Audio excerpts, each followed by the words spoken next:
To a new hour of America Live. I'm Shannon Bremen, today from Megan Kelly. John Parsons Wheeler, a Vietnam vet, worked as an aide to former President George W. Bush, as well as his father and former President Reagan. Over the New Year's weekend, police found his body dumped in a landfill not far from his home in Newcastle, Delaware. Investigators say Wheeler was never reported missing. And local papers now reporting that Wheeler's been quarreling. He's done so in the past with neighbors, although police say they have no information regarding any ongoing disputes. Rod Wheeler is a former D.C. detective and homicide detective, also a Fox News contributor. Detective, good to see you today. What do you make of this case?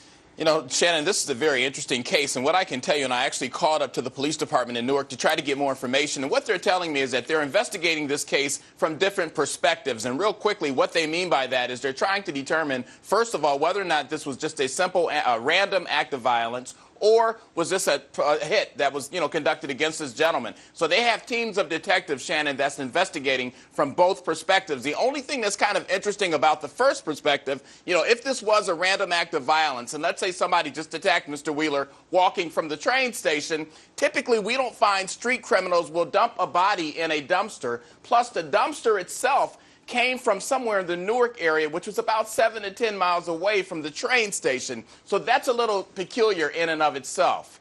And do you also find it strange that he wasn't reported missing? I mean, we don't know what his family situation was, but it was the holidays, and from the 28th through the 31st until they found his body, it doesn't sound like anybody filed a police report or was looking for him.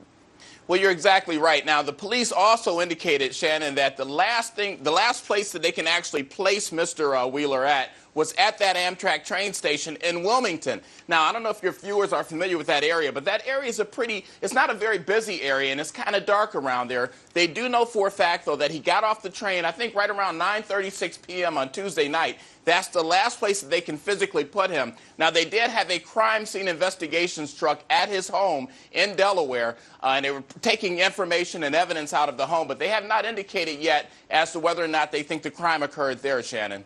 Well, someone with all kinds of experience in this area, would that indicate to you that maybe that is what they think happened, that he got home and at some point the crime occurred after that point? Yes, the crime obviously occurred after the point in which what you always want to do is put the person in the last place that you know. In this case, we know that he got off that Amtrak train at 9:36 p.m. on Tuesday. So between that time and Friday morning, in which the time that they found the body, they have to develop somewhat of a timeline. And they're going to utilize his cell phone records, because cell phone records are dynamic nowadays in criminal investigations. We can determine pretty much where his cell phone was located, if it was in fact on during that time period. So this is still a fluid investigation, Shannon, and the police are, like I said, they're looking at this from all possible avenues. And this is a man that we've talked about his resume. I mean, it is impressive. West Point, Yale Law School, an MBA from Harvard. I mean, he's served in all these different administrations. He served in the Air Force. He's a Vietnam vet. I mean, it sounds like the kind of person that has led a very distinguished life, not someone you would expect their life to end this way. You mentioned the possibility of something like a hit, that the authorities would have to look at all possibilities. That sounds like something out of a movie. But does that really happen in 2010 or 2011? I mean, to people like this?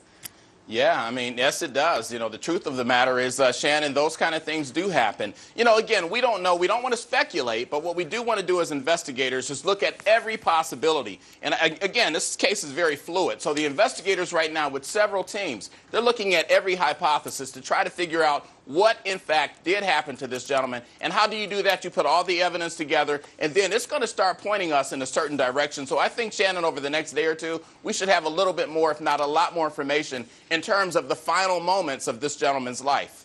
All right, Detective Rod Wheeler from D.C., thank you very much for your insights. Sure. Thank you, Shannon.